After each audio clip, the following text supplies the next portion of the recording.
long time ago, over 800 years in the past, there lived a king named John, who ruled over England. His story is not a happy one. He is remembered by many as one of the worst kings the country ever had. He was born in the year 1166 into a very powerful family. His father was King Henry II, and his mother was Queen Eleanor of Aquitaine, one of the most famous and respected women of the Middle Ages. John had older brothers, including one named Richard, who would later become known as Richard the Lionheart because of his bravery in battle. Since John was the youngest son, no one expected him to become king. People even called him John Lackland because he wasn't supposed to inherit land or titles like his brothers. But things changed. One by one, his older brothers died. And when Richard the Lionheart died in the year 1199 without children, John became the King of England. This might sound like a lucky break, but things quickly went wrong. From the start, John made bad choices. He wasn't a strong leader like his brother. He didn't inspire trust. And he didn't treat people fairly. One of his biggest mistakes was losing land in France. Back then, English kings ruled over large parts of France because of their family history. These lands were important. They were rich, full of castles and towns, and gave England power on the continent. But John got into fights with the King of France, and by 1204 he had lost most of those lands, including Normandy. This made the English nobles, also called barons, very angry. They were losing money, power, and respect because of John's failures. But it wasn't just the lost land that caused trouble. John had a bad reputation for being greedy and cruel. He raised taxes to pay for wars he couldn't win. He forced barons to give him money, and if they didn't, he would take their land or lock them in prison. He also made enemies in the church. In 1207, a man named Stephen Langton was chosen by the Pope to be the new Archbishop of Canterbury, the most important religious leader in England. But John refused to accept him. As a result, the Pope placed an interdict on England, which meant that regular church services stopped. People couldn't get married in the church, couldn't baptize their babies, and couldn't have proper funerals. This made the people afraid. They believed that without the church, their souls were in danger. The Pope eventually excommunicated John, which meant that he was cut off from the church entirely. This was serious. A king who had no connection to the church was seen as unfit to rule. Eventually, John gave in. He gave his kingdom to the Pope and promised to pay money every year just to be allowed to rule again. That made many people feel like John had given away England's pride. Meanwhile, the barons were getting more and more upset. John didn't listen to their advice. He didn't respect their rights, and he kept asking for more money. Finally, they had enough. In 1215, a group of powerful barons forced John to meet them in a field near the River Thames, in a place called Runnymede. There they made him agree to a set of rules called the Magna Carta, which means Great Charter in Latin. The Magna Carta said that the king couldn't just do whatever he wanted. He had to follow the law, just like everyone else. It gave rights to the nobles, protected their property, and said that no free man could be punished without a fair trial. It was the first time in English history that the king's power was limited by law. John didn't like it. He signed the Magna Carta, but he had no plans to follow it. He later asked the Pope to cancel the agreement, and the Pope agreed. This led to a war between John and the barons, called the First Barons' War. Things got worse. Some barons even invited the French prince to come and take the English throne. During this chaotic time, John became sick. One story says he got sick after eating too many peaches and drinking too much cider while crossing a dangerous area of marshland. Another says he was already sick from stress and the hardships of the war. Either way, he became very ill. In October of 1216, he died in Newark Castle. He was only 49 years old. When he died, England was in a mess. The country was at war, many people were angry, and the future was uncertain. But after his death, something surprising happened. Even though John had rejected the Magna Carta, his young son, Henry III, became king and reissued it. Over time, it was reissued again and again. Parts of it became the foundation for laws that protected people's rights, not just in England, but in many countries around the world. So even though King John was a terrible ruler, one who lost land, upset his people, and nearly destroyed his own kingdom, his mistakes led to something important. They helped create the idea that no one, not even a king, is above the law. His reign showed people what could happen when power is used unfairly, and that helped shape a better future. Now, as you relax and let your thoughts drift like leaves on a quiet stream, you can imagine the old stone castles, the green hills of England, and the sound of distant footsteps in the halls of history. The story of King John is not a happy one, but it is important. And sometimes, the worst kings leave behind the lessons we need the most. A long time ago, across the sea from England, in the grand and powerful Roman Empire, there lived an emperor named Nero. He ruled more than 2,000 years ago, becoming emperor in the year 54 AD, when he was just 16 years old.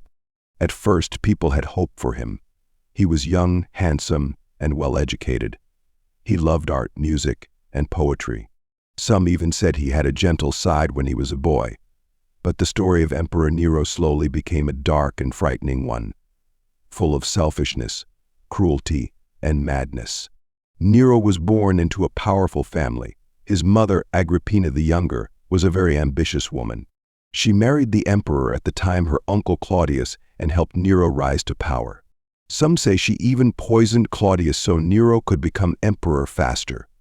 Once Nero was in charge, at such a young age, Agrippina thought she would control him. For a while she did. But Nero began to hate his mother's influence. Their relationship got worse and worse. Eventually, in one of the most shocking acts in Roman history, Nero had his own mother killed. Some stories say he tried to sink her boat, hoping she would drown. When she survived, he had her murdered anyway. This was only the beginning of Nero's cruelty. He would go on to kill many people close to him, including his first wife, and later his second wife too. But the most infamous part of Nero's reign came in the year 64 AD, when a terrible fire swept through the city of Rome. For 6 days and nights, flames tore through homes, shops, temples, and markets. Most of the city burned to the ground. People screamed and fled through narrow streets as buildings collapsed. The smell of smoke filled the air for days. It was one of the worst disasters in Roman history. What happened next is the reason many people still talk about Nero today. Rumors began to spread that Nero had started the fire himself. Some said he wanted to rebuild the city in his own image. Others claimed he stood on a rooftop and played music, singing as the city burned. There is no proof he really did that, but the story stuck. Whether or not Nero started the fire, his behavior after the disaster was strange. Instead of helping the people, he built a massive new palace on the burned land. It was called the Domus Aurea, or Golden House. It had gardens, pools, and even a rotating dining room. While the people of Rome were homeless and hungry, Nero lived in luxury. To take attention off himself, he needed someone to blame. So he blamed a small group of people called Christians. At the time, Christians were a new religious group, and many Romans didn't trust them. Nero ordered them to be arrested and tortured. Some were thrown to wild animals. Others were burned alive at night to light his gardens. It was one of the first major persecutions of Christians in history. As the years went on, Nero became more focused on his art than on ruling. He saw himself as a great performer. He would force nobles and even soldiers to sit through long concerts where he sang and played instruments. No one could leave, no matter how long it lasted. Some pretended to faint just to escape. Others sat quietly, afraid to upset him. While he performed, the empire began to fall apart. The army lost respect for him. The people grew tired of his cruelty. Even senators, Rome's powerful leaders, began to turn against him. Eventually, a group of governors and generals rebelled. They declared Nero an enemy of Rome. When he realized that even his own guards had abandoned him, Nero fled the city in disguise. Alone, hiding in a small villa outside Rome, he was told that he would soon be captured and executed. Not wanting to face that end, Nero took his own life. His final words were, "What an artist dies in me." He died at the age of 30. Nero's rule had lasted 14 years. In that time, he had caused pain, fear, and destruction. Rome had burned, lives had been lost, and trust in leadership had faded. After his death, chaos followed. A period called the Year of the Four Emperors began, as Rome struggled to find someone who could rule well. And yet, like with King John, Nero's story did not fade away. People told stories about him for centuries. Some believed he would return from the dead. Others wrote songs and plays about his cruelty. He became a symbol of what happens when power goes unchecked. Today, when people talk about terrible leaders, his name still comes up. And while we may never know every detail of his life for certain, his legend lives on.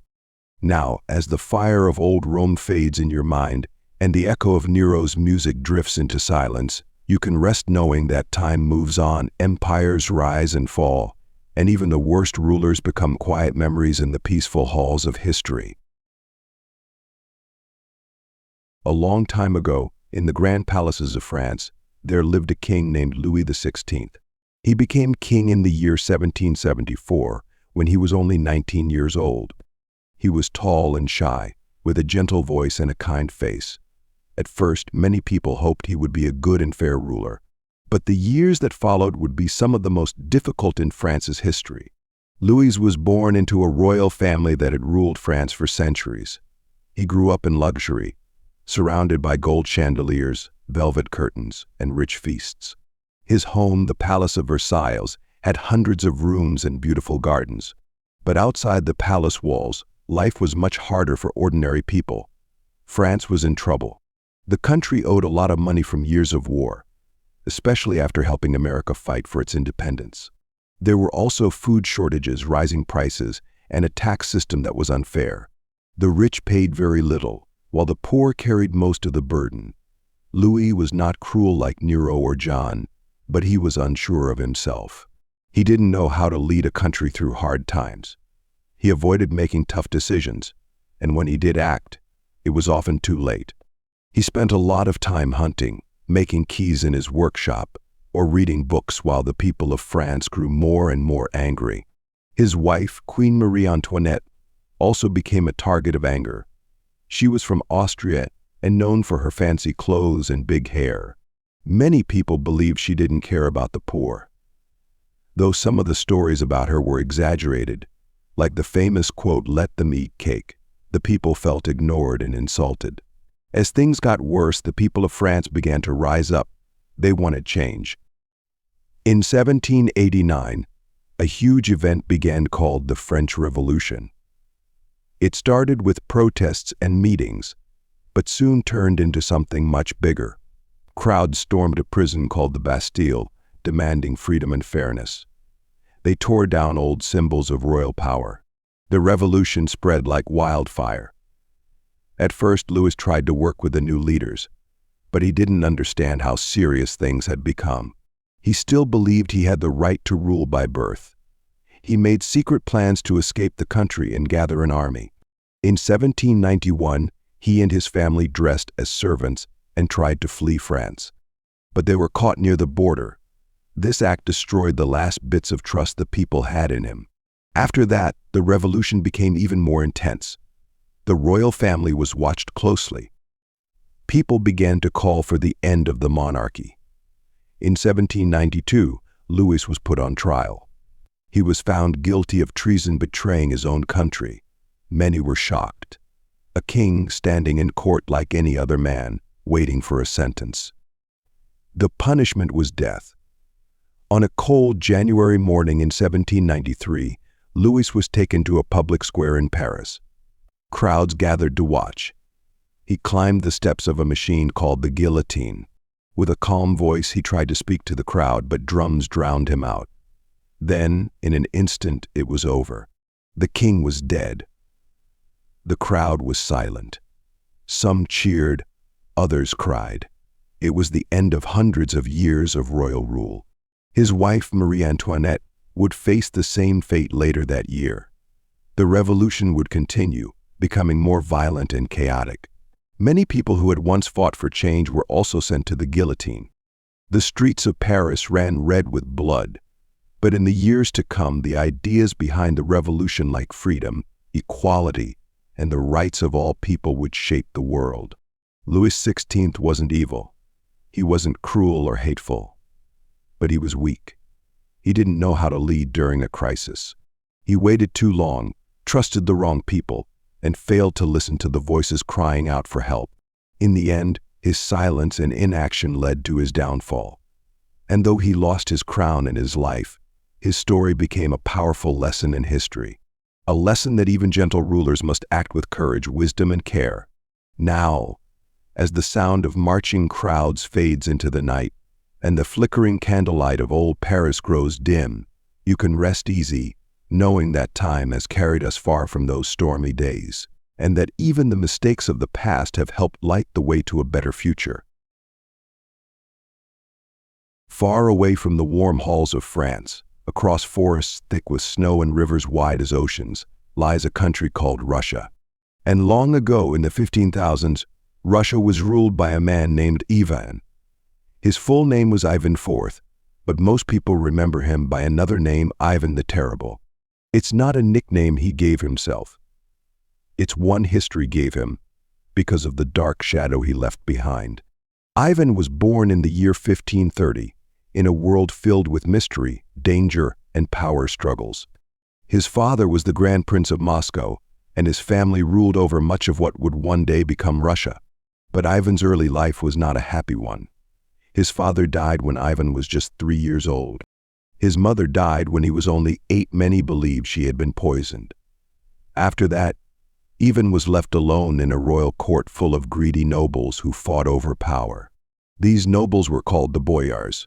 While they plotted and argued, young Ivan lived like a prisoner in his own palace. He was often hungry, cold, and ignored. He grew up watching people fight and betray one another. This lonely, bitter childhood planted the seeds of fear and anger deep in his heart. At 16 years old, Ivan was crowned the first Tsar of all Russia, a new title that meant Caesar or emperor. He wanted to be strong. He wanted people to respect him, maybe even fear him. At first, he ruled with energy and purpose. He made new laws, supported the church, and even created a group of advisors to help guide him. He married a kind woman named Anastasia who calmed his temper and helped him trust people. For a little while, it seemed like Ivan might be a wise and strong ruler, but it didn't last. In 1560, Anastasia died suddenly. Ivan was heartbroken and furious. He believed she had been poisoned by the boyars. After that, everything changed. Ivan became paranoid, angry, and cruel. He started to believe that everyone around him was trying to take his power. To stop this, he created a secret police force called the Oprichnina. These men dressed in black and rode black horses. They went from town to town, hunting down anyone Ivan suspected of betrayal. Many innocent people were tortured, imprisoned, or killed. Entire villages were wiped out. People were so afraid that they stopped speaking their minds, even in whispers. Ivan's cruelty spread like frost across the land. In one terrible moment, he even killed his own son. It happened during an argument. Ivan struck him in a fit of rage. When he realized what he had done, he was filled with sorrow, but it was too late. The heir to the throne lay dying. There's a famous painting that shows Ivan holding his son in his arms, his eyes wide with horror. It captures the sadness and madness of a man who let fear destroy the things he loved most. Ivan also led Russia into long wars, especially against a group called the Livonian Order in the West. These wars drained the country of money and men. Cities were burned, farms were destroyed, and the people grew tired of fighting. While Ivan sat in his dark palace, writing letters and praying for his soul, his country was breaking apart. He also made strange choices about who should rule after him. After the death of his son, he left the throne to his weak and sickly younger son, Fyodor. This led to a time of chaos called the Time of Troubles, where famine, war, and false kings nearly destroyed Russia. Ivan died in 1584, likely while playing a game of chess. His death brought some relief to a tired and frightened nation, but the damage he had done lasted long after he was gone. Still, Ivan is remembered with a strange kind of respect in Russia. Some see him as a ruler who made Russia stronger, who stood up to the powerful nobles and protected the church. Others remember him only as a monster, whose fear of betrayal turned him into a cruel and dangerous man. In truth, he was both a ruler who started with promise but let pain, paranoia, and power turn him into someone feared by his own people. His life teaches us how dangerous it is when a leader stops listening, when they let fear guide their hand instead of wisdom. As you close your eyes and let the snow fall quietly in your imagination, you might picture the deep forests of Russia, silent beneath a full moon, and a lonely czar walking through the empty halls of his palace, haunted by the echoes of his past. History remembers Ivan not just for what he did, but for what he might have been, had kindness and peace stayed in his heart a little longer. In a land where the sun rises over golden domes and the call to prayer echoes through ancient stone streets, there once ruled a king, though in his language he was called a sultan. His name was Ibrahim, and he ruled over the Ottoman Empire, a powerful empire that stretched across 3 continents from the deserts of Arabia to the mountains of Europe. But Ibrahim is remembered not for building his empire, but for nearly tearing it apart. Sultan Ibrahim was born into a world of incredible beauty and power. He lived in Istanbul, a city full of palaces, gardens, and treasures from across the known world. The Ottomans were once a proud and strong people, with rulers who led great armies, built mosques that touched the sky, and traded spices, silk, and gold with faraway lands. But Ibrahim was not like the strong rulers before him. He was born in 1615, the youngest of many brothers. His early life was spent inside the royal palace, but not in comfort. In fact, he spent most of it locked inside a small part of the palace called the kefes, or cage. The cage wasn't made of bars, but it was still a prison. It was a place where princes were kept in isolation, to stop them from plotting against the ruler. Ibrahim lived there for years, not knowing if he would ever leave, or if he might be killed like so many other royal brothers in Ottoman history. Inside the cage, Ibrahim was alone, afraid, and watched constantly.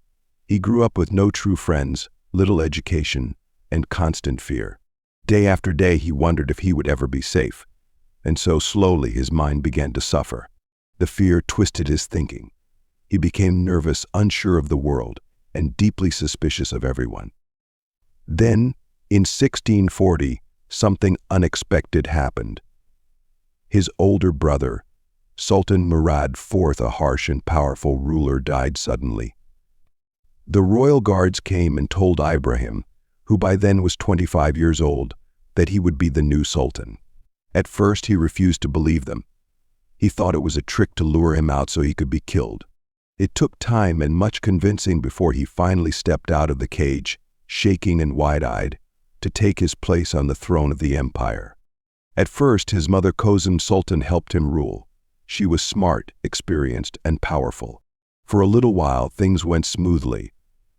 But Ibrahim, having spent so long in fear and isolation, began to behave more and more strangely.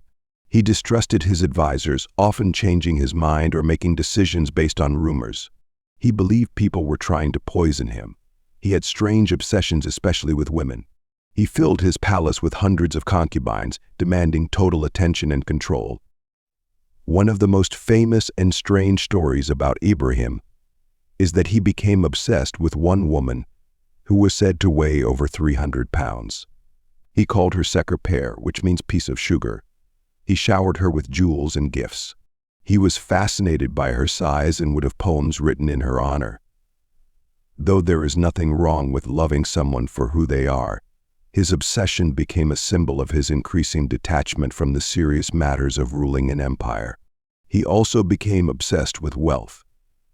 He once ordered that all the empire's precious furs be thrown into the sea, just to show his power. Another time, he demanded that coins be made with his image, and that all the precious items in the treasury be laid out before him, only to give many of them away to people who flattered him. He began to trust foolish men over wise advisors, and he grew cruel. One of his most terrible acts was ordering the execution of many innocent people, simply because he felt paranoid or angry. In one tragic moment, he had hundreds of his concubines drowned in the sea because he suspected some had been unfaithful. The court, once a place of order and tradition, became chaotic. Ministers came and went, often punished harshly or banished without reason. The people of the empire began to suffer. Taxes rose, soldiers went unpaid, and the streets of Istanbul became restless with fear and anger. While Ibrahim was lost in his fantasies, the empire itself began to crumble. Enemies along the borders grew stronger. Trade slowed. The people begged for help, but the Sultan was too distracted to notice or too afraid to act. The empire was like a great ship drifting without a captain. Finally, in 1648, after 8 years of strange and dangerous rule, the empire's patience ran out. The people of Istanbul, along with powerful soldiers known as the Janissaries, rebelled.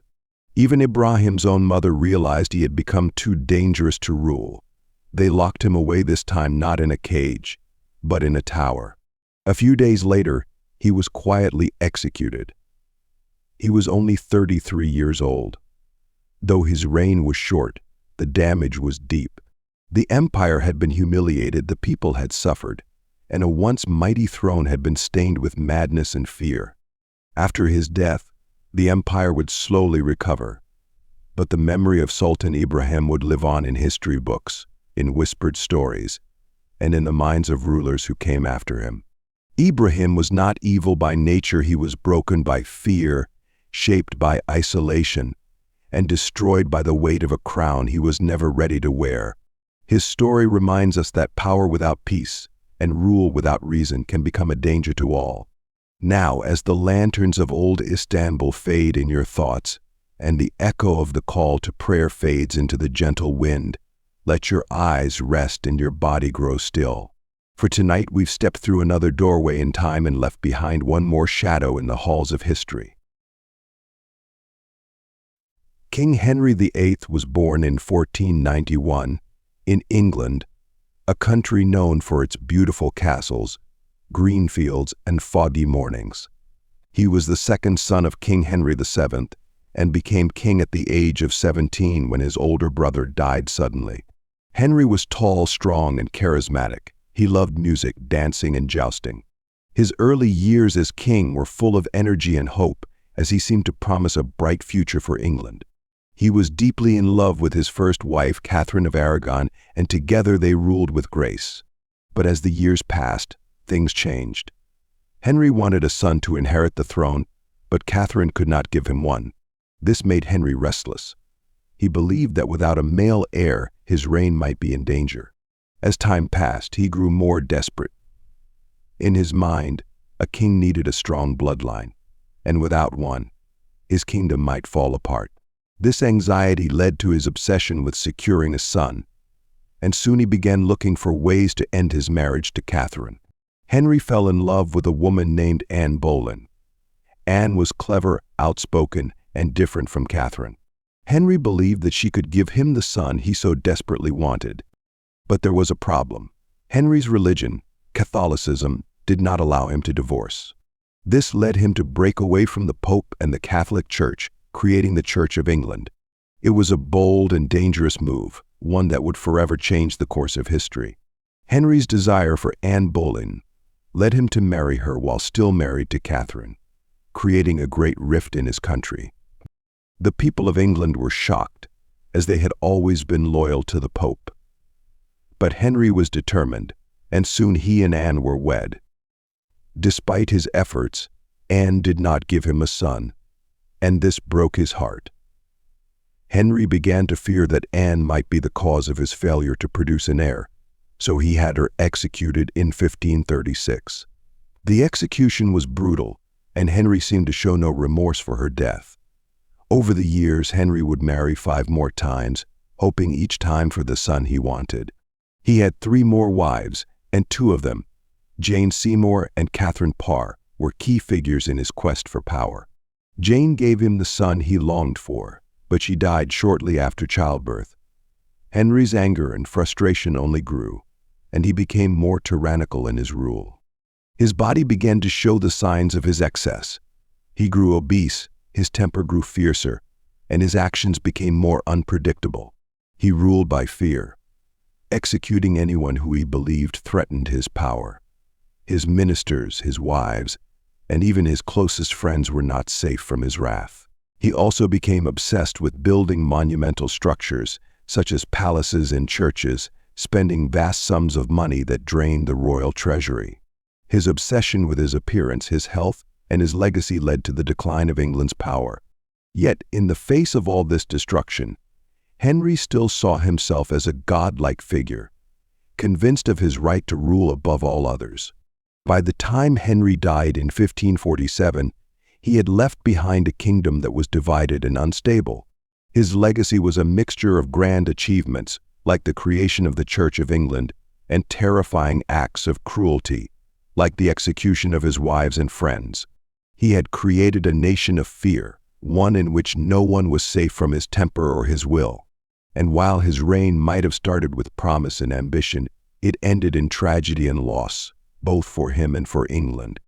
Henry VIII had everything a king could desire: wealth, power, a vast kingdom, but it wasn't enough. His inability to balance love with power, his obsession with legacy, and his need for control led him to make decisions that scarred England for generations. Now, as we sit in the quiet of history, looking back on this king who lived with such intensity, we understand that even the mightiest rulers are human. They too are driven by fears and desires, and sometimes those fears and desires destroy all that they hold dear. Henry VIII's life is a cautionary tale about the dangers of unchecked power and the importance of love, balance, and wisdom in leadership. As you close your eyes tonight and drift into sleep, think of the soft winds that blow across the English countryside, where the sounds of the past are carried away by time. And remember that the lessons of the past, though filled with pain and regret, can help guide the future toward a better and more peaceful tomorrow. Long ago, in the lands of China, a mighty emperor rose to power. His name was Qin Shi Huang, and he became the first emperor of the Qin dynasty, a ruler whose legacy would be both admired and feared for centuries. Born in 259 BCE, Qin Shi Huang ascended to the throne of the Qin state at a young age. But it wasn't until he united the warring states of China under one banner that his true power was felt. He was determined to create a unified empire, and in this pursuit he achieved greatness. Qin Shi Huang is famous for many things, most notably the Great Wall of China, which he built to protect his empire from invading forces to the north. He also standardized weights, measures, currency, and even the written language across the empire, creating unity where once there had been chaos. But behind these achievements lay a darker side, for Qin Shi Huang ruled with an iron fist, using fear and terror to maintain control. He was ruthless in his conquest of the other states, and once he had conquered them, he did not hesitate to destroy anyone who might challenge his rule. He ordered the burning of books that did not align with his beliefs, and scholars who spoke out against him were buried alive. His paranoia was legendary. He feared that others might rise against him, so he took extreme measures to silence potential threats. His fear of death also haunted him throughout his life, leading him to search desperately for ways to live forever. He sent expeditions to find the mythical elixir of immortality, and he even built a massive underground tomb for himself, filled with thousands of life-size terracotta soldiers to protect him in the afterlife. The emperor's obsession with immortality led him to build elaborate and dangerous measures for his own protection, but it also brought about the suffering of his people. To complete his tomb and other grand projects, thousands of workers were forced to work in brutal conditions, many of them dying from exhaustion or harsh treatment. He also imposed heavy taxes on the people, leading to widespread suffering across the empire.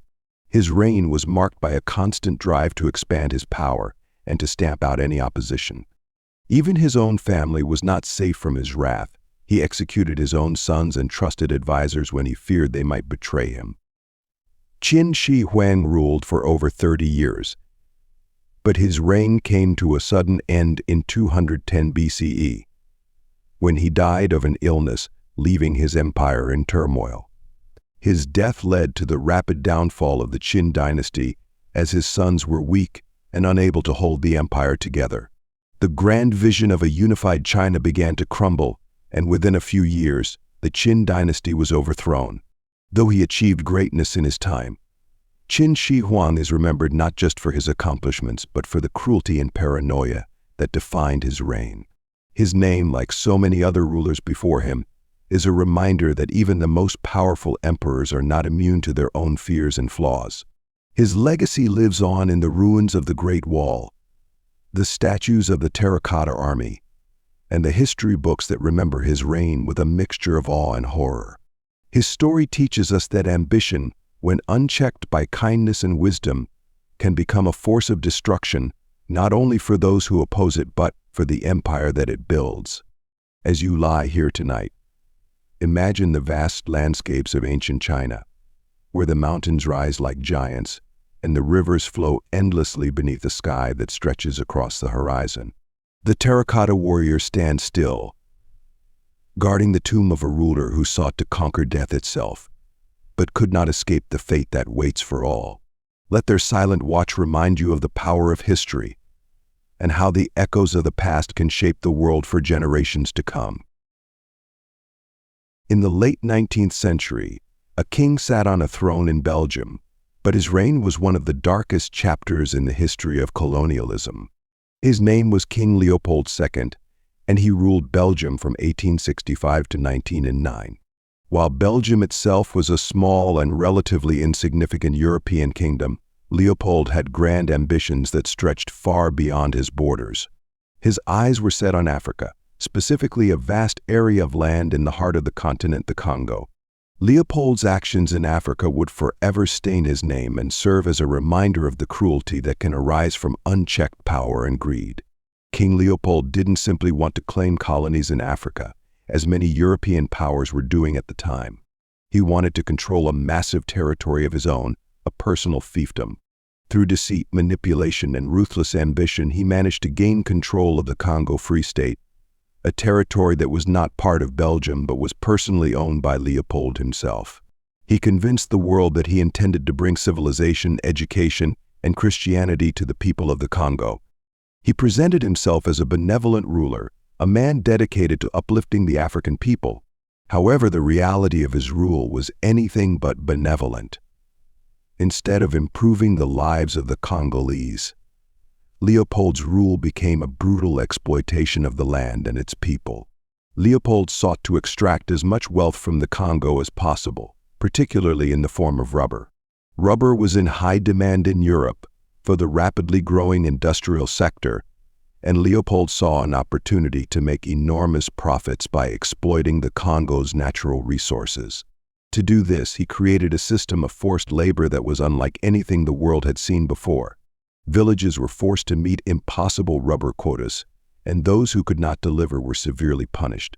The punishment for failing to meet quotas was often mutilation, including the amputation of hands, feet, or even entire limbs. The Congo's people were terrorized into compliance, and many died from the harsh conditions, disease, and starvation. Leopold's agents and soldiers were allowed to commit any atrocities they saw fit in the pursuit of rubber and other resources, and the brutality of their methods is something that history can hardly comprehend. Thousands, some estimates say even millions of Congolese men, women, and children died during Leopold's rule. Villages were destroyed, families torn apart, and the once thriving people of the Congo were reduced to a state of misery and fear. The true scale of Leopold's cruelty only came to light after a series of whistleblowers, including missionaries and human rights activists, exposed the horrors occurring in the Congo. Despite the efforts to silence them, the truth spread, and public opinion began to turn against Leopold.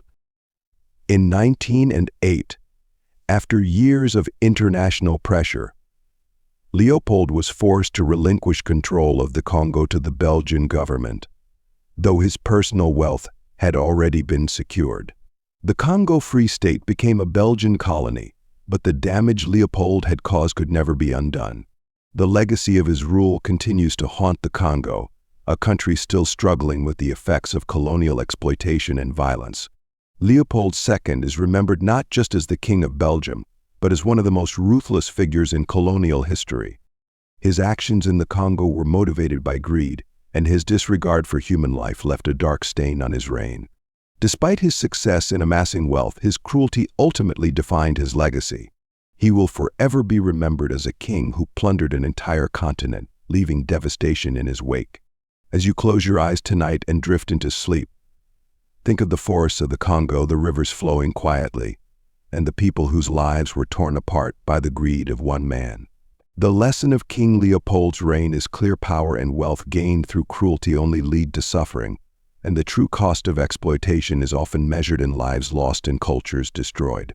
Let the silent whispers of history remind you that the past, no matter how dark, can help us understand the importance of compassion, fairness, and respect for all people, regardless of where they come from. In the late 18th century, the British Empire stood at the height of its power, stretching across the globe. Yet, at the same time, a monarch sat on the throne whose reign would be marked by personal tragedy, political turmoil, and the loss of the American colonies. This monarch was King George III, who ruled Britain from 1760 to 1820.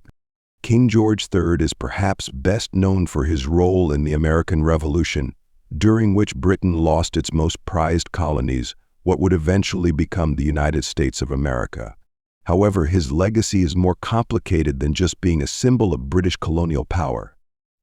George's reign was one of great instability, both politically and personally. Born in 1738, George became king at the young age of 22, inheriting the throne from his grandfather, George II. Initially, George III was viewed as a capable and even popular monarch. He was determined to take a more active role in the governance of Britain, unlike his predecessors, who had relied heavily on ministers and advisors. However, as time went on, his political decisions became more divisive, and his mental health began to deteriorate. George's relationship with his American colonies became one of growing tension. The colonies, which had been thriving under British rule, began to resent the heavy taxes and restrictive policies imposed by the British government.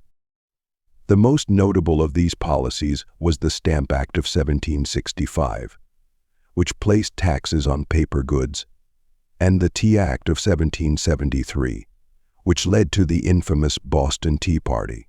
George's response to these protests was firm, and he viewed the actions of the colonists as acts of rebellion. The tensions between Britain and its American colonies reached a breaking point in 1775 with the outbreak of the American Revolutionary War. King George, resolute in his belief that the colonies must remain loyal to Britain, led Britain into a conflict that would ultimately lead to the loss of those colonies.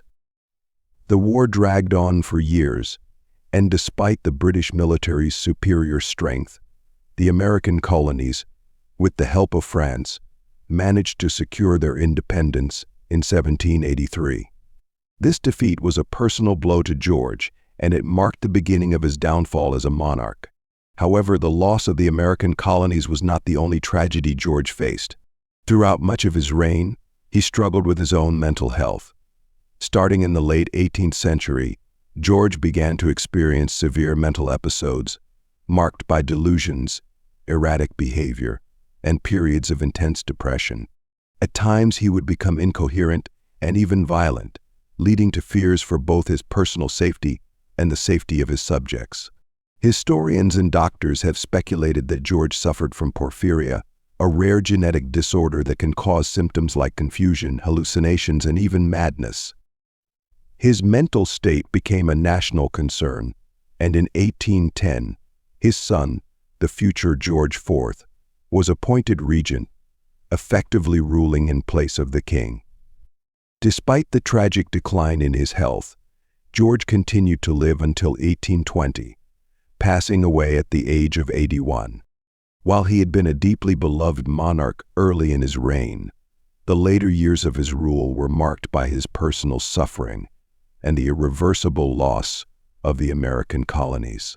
King George III's reign was one of great turmoil, both for Britain and for the king himself. He faced the loss of a vast empire and struggled with his own mental health, which cast a shadow over his rule. Despite his early successes and his deep love for Britain, his reign is remembered for the tragedies that marked the end of an era.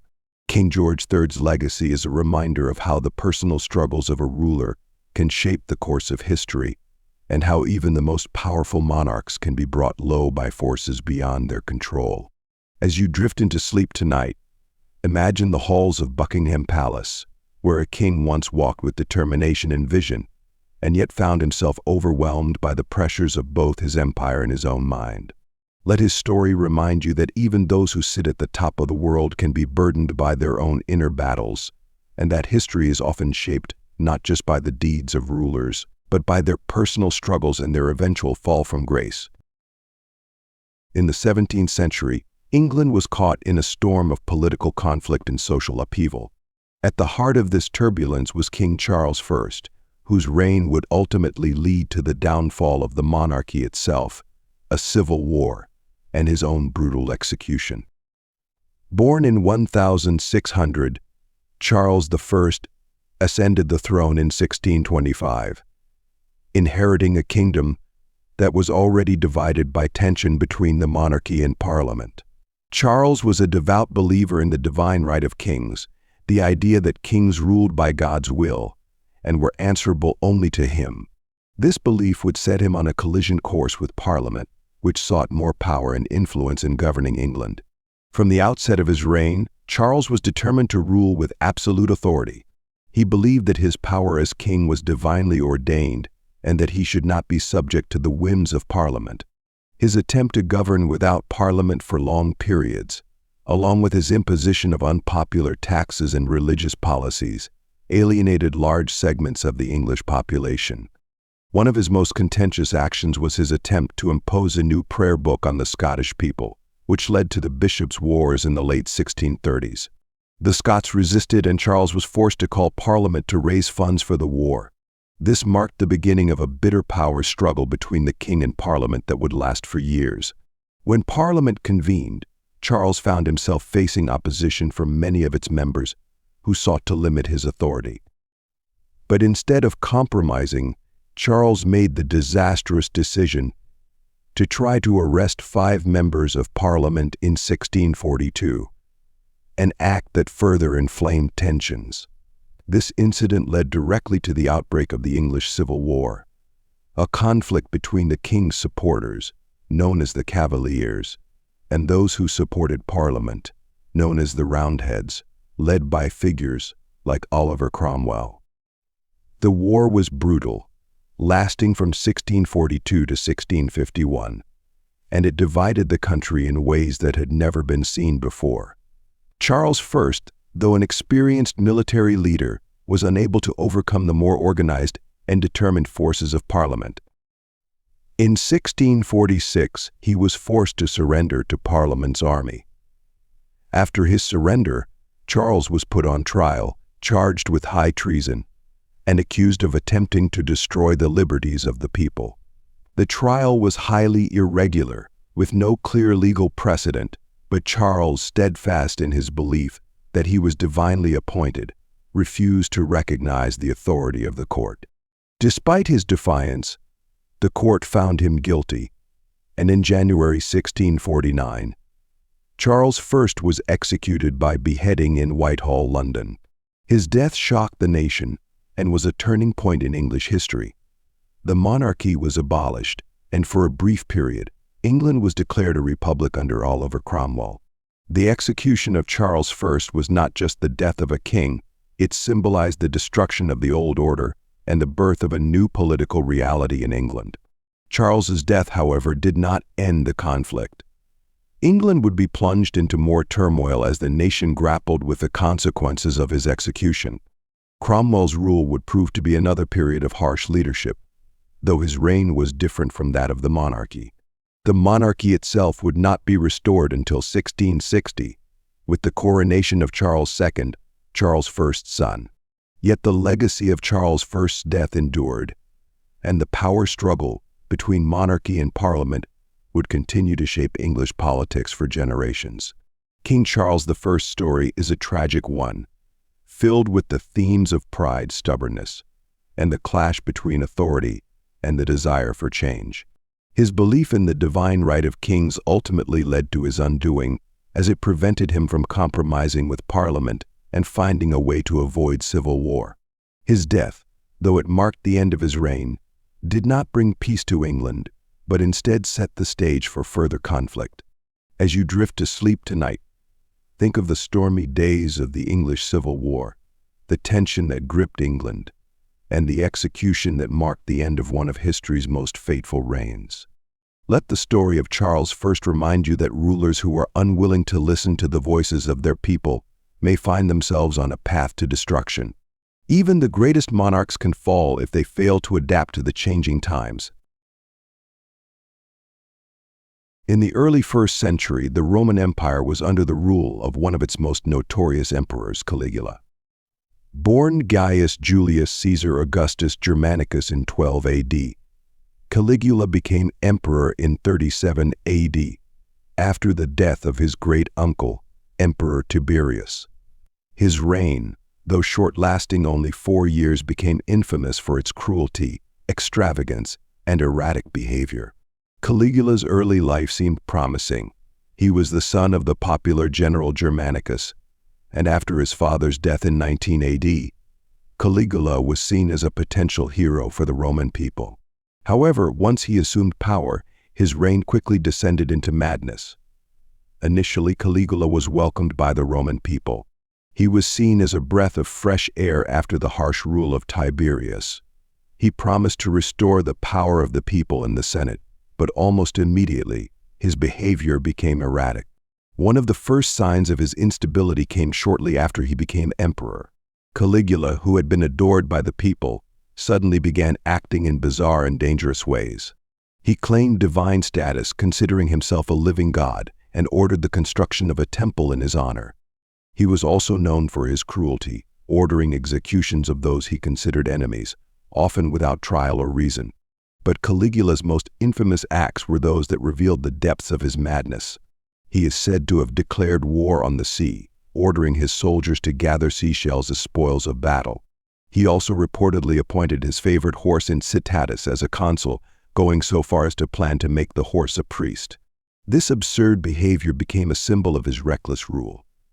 Caligula's reign was also marked by extreme extravagance. He spent vast sums of money on lavish building projects, banquets, and public spectacles, all while the empire struggled with financial difficulties. His obsession with wealth and luxury caused the imperial treasury to dwindle, leading to economic instability. He also demanded absolute loyalty from his subjects and would punish anyone who displeased him, even those closest to him.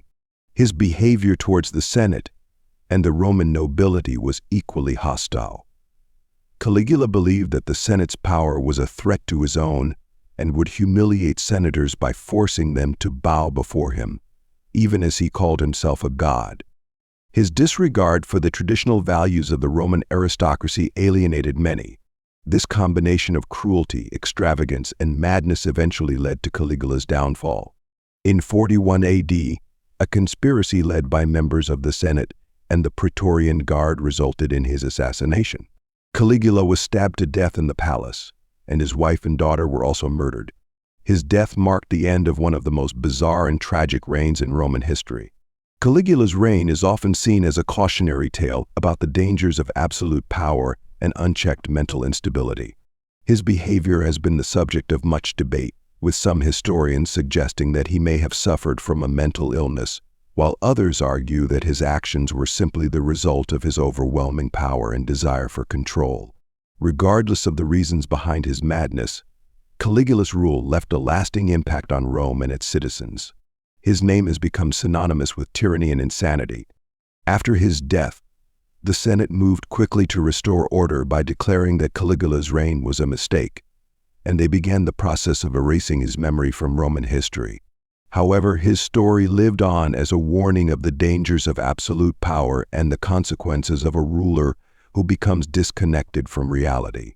As you drift into sleep tonight, imagine the grandeur of ancient Rome, the madness of a ruler who believed himself to be a god, and the destructive consequences of his reign. Let Caligula's story remind you that rulers who lose touch with the reality of their people can quickly become tyrants, and even the most powerful monarchs can fall due to their own madness. In the late 14th century, England was ruled by a young king who, despite his royal bloodline, proved to be unfit to manage the pressures of power, King Richard II. Born in 1367, Richard became king at just 10 years old after the death of his grandfather, King Edward III. His reign would be filled with turbulence, marked by a lack of experience, poor decisions, and the inability to handle the challenges of a nation on the brink of social unrest. Richard's early years as king were dominated by regents and advisors. At first, the kingdom was governed by powerful nobles who held most of the influence. However, as Richard grew older, he began to take control, and his inexperience, coupled with his often impulsive nature, led to conflict with the very nobles who had once supported him. One of Richard's early challenges was managing the aftermath of the Peasants' Revolt of 1381. The revolt, led by figures like Wat Tyler, was a reaction to oppressive taxation and social inequalities. Richard, though only 14 at the time, met with the rebels and promised reforms to end their grievances.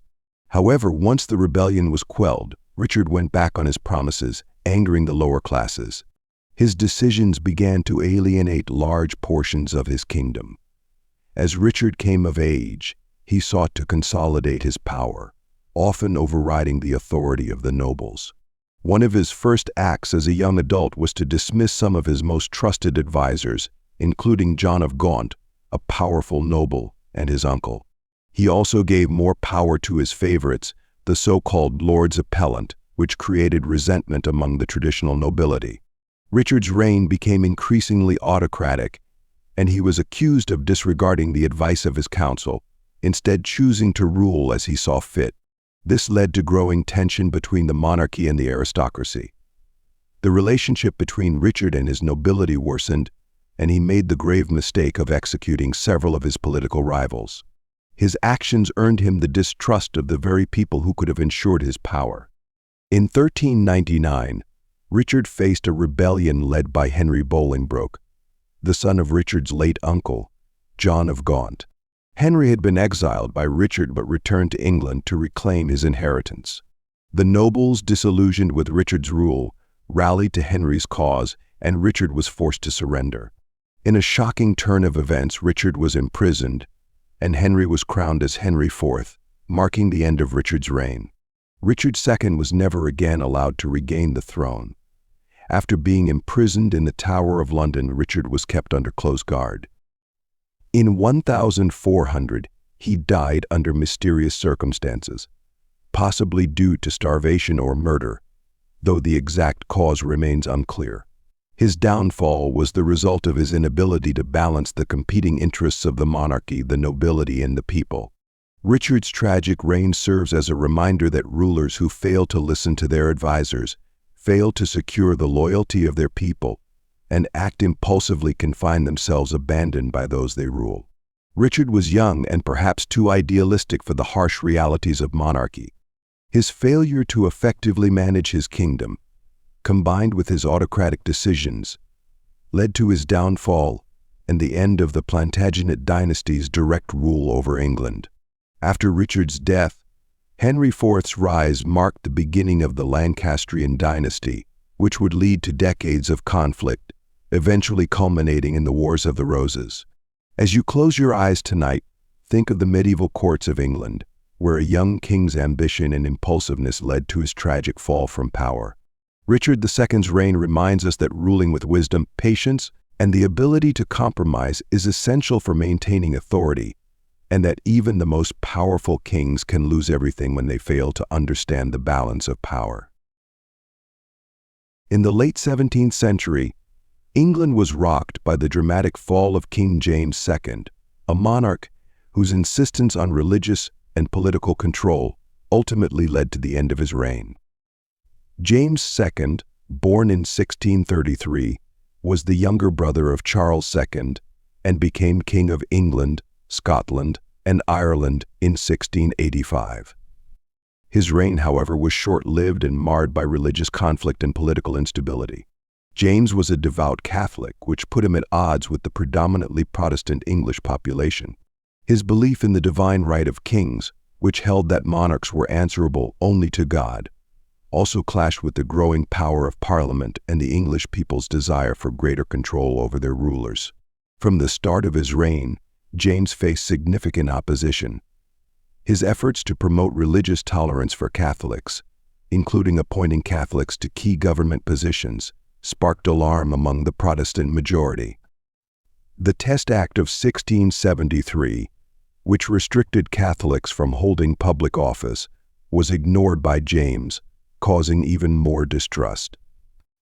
One of his most controversial moves came when he issued a declaration of indulgence in 1687, which granted religious freedom to Catholics and non-Anglican Protestants. This was seen as an attempt to undermine the Church of England and promote Catholicism, further alienating many of his subjects. James's actions were not just unpopular, they were seen as a direct challenge to the Protestant establishment in England.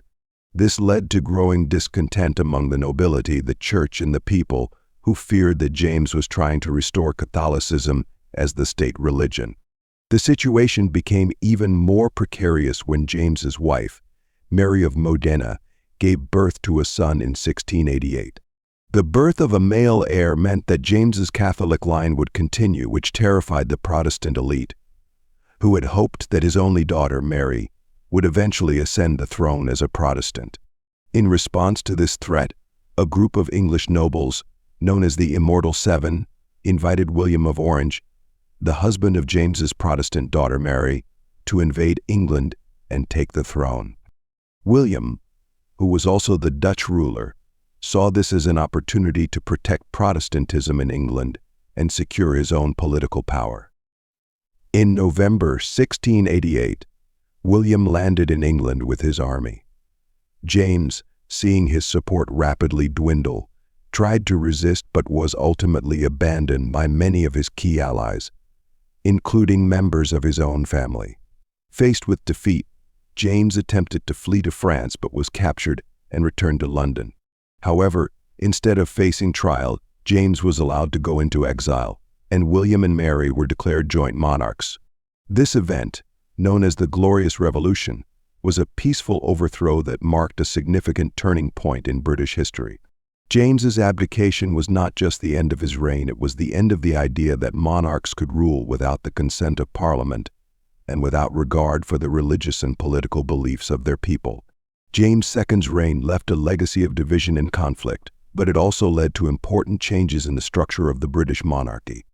The Bill of Rights, passed in 1689, was one of the key results of the Glorious Revolution. This document laid the foundation for constitutional monarchy in Britain and limited the powers of the king, ensuring that future monarchs would rule in partnership with Parliament.